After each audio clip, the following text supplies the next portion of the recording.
My tip is on how to handle questions from your learners in the classroom. I think the main principle is to think what's the best thing for the group rather than to show how much you know about a subject. So the first thing I would always do is to acknowledge the question, like that's a really insightful question, that's a really good, useful review question.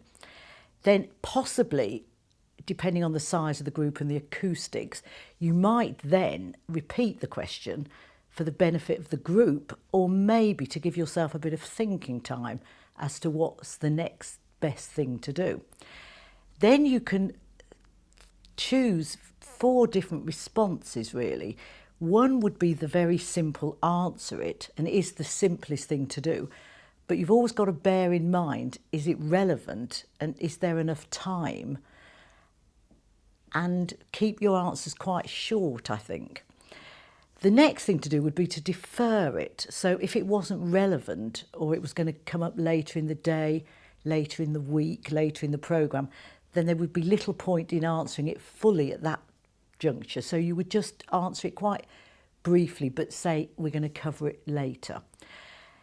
If then you get a question from the group and you feel that the person perhaps is asking the question because they want some clarification, almost to themselves, because people don't always ask you a question because they want the answer. They often want to answer it almost themselves.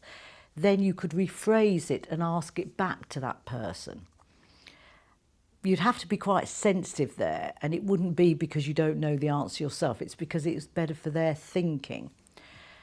And then the 4th thing you can do would be to take the question from the group, but then give the rest of the class the opportunity to answer it, possibly better than you. So you reflect it out to the group, or maybe to somebody that's very experienced in that area that could perhaps answer it even better than you would.